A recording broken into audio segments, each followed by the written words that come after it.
ಸ್ನೇಹಿತರೆ ನಮಸ್ಕಾರ. ನೋಡಿ, ಇದು ಹೊಸಕೆರಳ್ಳಿ ಕೆರೆ ಪದ್ಮನಾಭನಗರ ವಿಧಾನಸಭಾ ಕ್ಷೇತ್ರಕ್ಕೆ ಸೇರುತ್ತೆ. ಆಮೇಲೆ ಈ ಕಡೆ ರಾಜರಾಜೇಶ್ವರಿ ನಗರ ಕ್ಷೇತ್ರಕ್ಕೆ ವಿಧಾನಸಭಾ ಕ್ಷೇತ್ರಕ್ಕೆ ಸೇರುತ್ತೆ. ಇಲ್ಲಿ ಇಬ್ಬರೂ ಕೂಡ BJP ಶಾಸಕರೇ ಇರೋದು.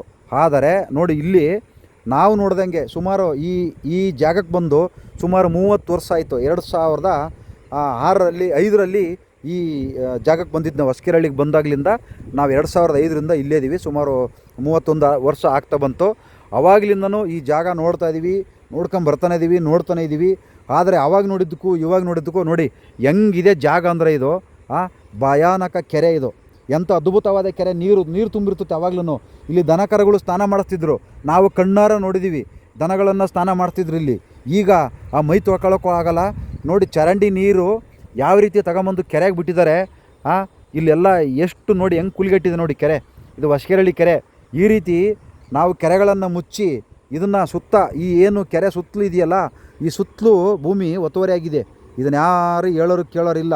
ಈ ಕಡೆ ಮುನಿರತ್ನವರು, ಈ ಕಡೆ ಇವರು ಯಾರು ಅಶೋಕ್ ಅವರು, ಈ ಕಡೆ ಮುನಿರತ್ನವರು. ಇಬ್ಬರು BJP ಶಾಸಕರೇ. ಇಬ್ಬರು ಗೆಲ್ತಾನೇ ಇದ್ದಾರೆ. ಅಶೋಕ್ ಅವರಂತೂ ಸೋಲೆ ಇಲ್ಲವರು. ಇಷ್ಟು ವರ್ಷದಿಂದ ಗೆದ್ದಿದ್ದಾರೆ. ಆದರೂ ಕೂಡ ನೋಡಿ ಸಮಸ್ಯೆ. ಪದ್ಮನಾಭನಗರ ವಿಧಾನಸಭಾ ಕ್ಷೇತ್ರದಲ್ಲಿ ಎಂಥ ಸಮಸ್ಯೆ ಅಂದರೆ ನೋಡಿ ಹೆಂಗಿದೆ ನೋಡಿ. ಇದನ್ನು ಇನ್ನೂ ಬಗೆಹರಿಸೋಕ್ಕಾಗಲಿಲ್ಲ. ಈಗ ಯಾರೋ ವಿರೋಧ ಪಕ್ಷದ ನಾಯಕರಾಗಿದ್ದಾರೆ. ಆದರೆ ವಿರೋಧ ಪಕ್ಷದ ನಾಯಕರ ಕ್ಷೇತ್ರ ಹೆಂಗಿರಬೇಕು. ಆದರೂ ನೋಡಿ ಹೆಂಗಿದೆ ನೋಡಿ. ಪಾಪ ಅಲ್ಲಿ ದನ ಕರುಗಳು ನೀರು ಕುಡಿತವೆ. ಇಲ್ಲಿ ಪಕ್ಷಿಗಳು ನೀರು ಕುಡಿತವೆ. ಅವು ತಿಂತವೆ ಪಾಪ.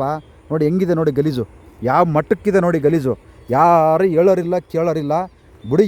ಈಗಂತೂ ನಾವು ಅಭಿವೃದ್ಧಿ ಅಂತೂ ಕಾಣಂಗಿಲ್ಲ ಇನ್ನೊಂದು 2 ವರ್ಷ. ನೋಡಿ ಅಶೋಕ್ ಅವರೇ, ಮುನಿರತ್ನ ಅವರೇ, ದಯವಿಟ್ಟು ಈ ಕೆರೆಗೆ ಒಂದು ಅಭಿವೃದ್ಧಿ ಪಡಿಸಿದರೆ ಇವತ್ತು ಮಳೆ ಬಂದಾಗ ಬೆಂಗಳೂರೆಲ್ಲ ಮುಂಡೆ ಮುಚ್ಕೊಂಡು ಹೋಗುತ್ತಲ್ಲ. ಈ ಕೆರೆಗಳನ್ನು ಮುಚ್ಚಿ, ಕೆರೆಗಳನ್ನು ಗಬ್ಬರಿಸಿ, ನಾವು ನಮ್ಮಿಂದ ಈ ಪ್ರಕೃತಿ ಇಲ್ಲ, ಈ ಪ್ರಕೃತಿಯಿಂದ ನಾವಿದ್ದೀವಿ.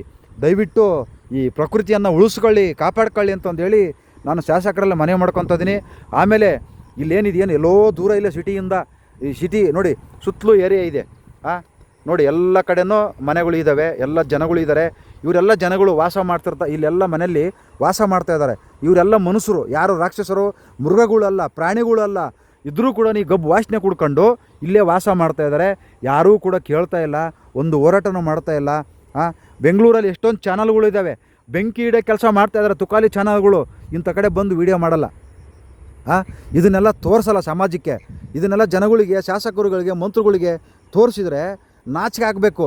ಇವ್ರು ಗೆದ್ದರಿಗೆ ನಾಚಿಕೆ ಆಗಬೇಕು, ಓಟ್ ಹಾಕಿದವ್ರಿಗೆ ನಾಚಿಕೆ ಆಗಬೇಕು, ಇಲ್ಲಿ ವಾಸ ಮಾಡ್ತಿರ್ತಕ್ಕಂಥ ಜನಗಳಿಗೆ ನಾಚಿಕೆ ಆಗಬೇಕು. ಯಾಕಂದ್ರೆ ಇಂಥ ಗೊಬ್ಬಲ್ಲಿ ಬದುಕ್ತಾ ಇದ್ದೀವಿ, ಪ್ರಾಣಿಗಳಿಗಿಂತ ಕಡೆಯಾಗಿ ಬದುಕ್ತಾ ಇದ್ದೀವಿ. ಕಾಡಲ್ಲಿ ಪ್ರಾಣಿಗಳು ಕೂಡ ಈ ಥರ ಇರಲ್ಲ. ಇಷ್ಟೊಂದು ಗೊಬ್ಬಲ್ಲಿ ವಾಸ ಮಾಡಲ್ಲ ಪ್ರಾಣಿಗಳು. ಕ್ಲೀನಾಗಿ ಒಂದು ಅದ್ಭುತವಾದ ಜಾಗದಲ್ಲಿ ವಾಸ ಮಾಡ್ತಾ ಇದ್ದಾವೆ. ಆದರೆ ನೋಡಿ ಎಲ್ಲ ಕಡೆ ಮನೆಗಳು ಏನು ಅದ್ಭುತವಾಗಿ ಮನೆ ಕಟ್ಕೊಂಡಿದ್ದಾರೆ. ಆ ಮನೆಗಳ ಹತ್ರ ಮರನೇ ಇಲ್ಲ ಬಿಡಿ, ಕೊಡ್ದಾಕ್ಬಿಟ್ಟವೆ ಮರಗಳಂತೂ ಕನಸು. ನೋಡಿ ಅಲ್ಲಿ ಬೆಟ್ಟೆ ತೆಗೆದುಬಿಟ್ಟು ಅಲ್ಲಿ ಮನೆಗಳು ಕಟ್ಟಿದ್ದಾರೆ. ನೋಡಿ ಹೆಂಗಿದೆ ಜಾಗ, ಹೆಂಗಿತ್ತು ಜಾಗ, ಹೆಂಗಾಗಿದೆ ನೋಡಿ.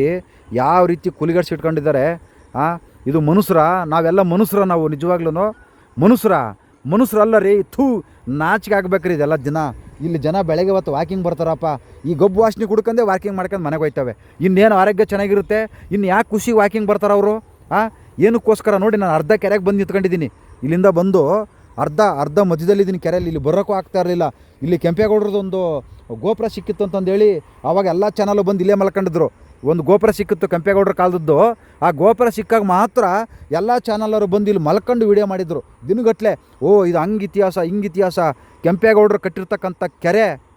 ನೋಡ್ರಪ್ಪ ಹೆಂಗಿದೆ, ಯಾವ ಅದ್ಭುತವಾಗಿದೆ ನೋಡಪ್ಪ, ಹೆಂಗಿದೆ ನೋಡ್ರಪ್ಪ. ದಯವಿಟ್ಟು ಮನುಷ್ಯರಿದ್ರೇನಪ್ಪ ಅಕ್ಕಪಕ್ಕದಲ್ಲಿ ನೋಡ್ರಪ್ಪ.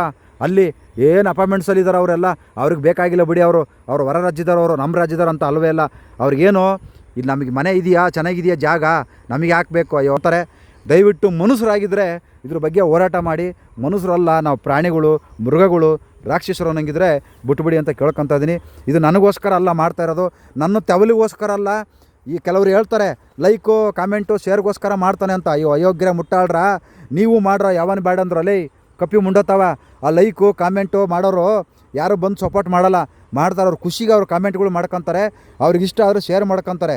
ಅದು ಬಿಟ್ಬಿಟ್ಟು ನೀವು ಅಯೋಗ್ಯರ ಥರ ಕಾಮೆಂಟ್ ಮಾಡಬೇಡ್ರಿ. ನೋಡಿ ಹೆಂಗಿದೆ ನೋಡಿರಿ. ಮನುಷ್ಯರು ಇದನ್ನು ನೋಡ್ತಾ ಇರೋದು ಮನುಷ್ಯರೇ. ನಾನು ವೀಡಿಯೋ ಮಾಡ್ತಾ ಇರೋನು ಮನುಷ್ಯನೇ. ನಾನು ರಾಕ್ಷಸ ಅಲ್ಲ, ನನಗೋಸ್ಕರ ನನ್ನ ಜೀವನಕ್ಕೋಸ್ಕರ ಮಾಡ್ತಾಯಿಲ್ಲ, ನನ್ನ ಸ್ವಾರ್ಥಕ್ಕೋಸ್ಕರ ಮಾಡ್ತಾಯಿಲ್ಲ. ಮುಂದಿನ ಪೀಳಿಗೆ, ಮುಂದಿನ ಮಕ್ಕಳು ಚೆನ್ನಾಗಿರಬೇಕು ಅಲ್ವಾ? ಅದಕ್ಕೋಸ್ಕರ ಈ ಒಂದು ಜಾಗನ ತೋರಿಸ್ತಾ ಇದ್ದೀನಿ. ಹೆಂಗಿತ್ತು ಹೆಂಗಾಗಿದೆ ನೋಡಿ ದಯವಿಟ್ಟು. ಶಾಸಕರುಗಳೇ, ಮುನಿರತ್ನ ಅವರೇ, ಆರ್ ಅಶೋಕ್ ಅವರೇ, ನಿಮ್ಮ ಹೆಸರು ಹೇಳ್ಬಿಟ್ಟೇ ಮಾಡ್ತಾಯಿದ್ದೀನಿ. ದಯವಿಟ್ಟು ನೋಡಿ ಹೆಂಗಿದೆ ನೋಡಿ, ಏನು ಮಾಡ್ತಾಯಿದ್ದೀರಾ? ನಿಮ್ಮ ಸ್ವಾರ್ಥ ರಾಜಕಾರಣ ಬಿಟ್ಟು ಒಳ್ಳೆ ಕೆಲಸ ಮಾಡಿ, ಜನ ನಿಮಗೆ ಓಟ್ ಹಾಕ್ತಾರೆ, ನಿಮಗೆ ಸೋಲ ಇಲ್ಲ. ನೋಡಿ, ಮುನಿರತ್ನ ಅವರು ಕಾಂಗ್ರೆಸ್ಸಲ್ಲಿ ಇದ್ದರೂ ಗೆಲ್ತಾರೆ, ಈ ಕಡೆ BJPಗೆ ಬಂದರೂ ಗೆಲ್ತಾರೆ. ಆದರೂ ಕೂಡ ಕೆಲಸ ಮಾಡಿದ್ದೀರ, ನೀವು ಕೆಲವು ಕಡೆ ಮಾಡಿದ್ದೀರ, ಆದರೆ ಈ ಕಡೆ ಇಲ್ಲಿ ಮಾಡಿಲ್ಲ. ದಯವಿಟ್ಟು ಇದನ್ನು ಮಾಡಿ ಅಂತಂದೇಳಿ ಕೇಳ್ಕೊತಾ ಇದ್ದೀನಿ. ನಮಸ್ಕಾರ. ಈ ವಿಡಿಯೋ ನಿಮಗೆ ಇಷ್ಟ ಆದರೆ ಮಾತ್ರ ನಿಮಗೆ ಅನಿಸಿಕೆ ತಿಳಿಸಿ ಕಾಮೆಂಟ್ ಮಾಡಿ. ನಮಸ್ಕಾರ, ಎಲ್ಲರಿಗೂ ಒಳ್ಳೆಯದಾಗಲಿ.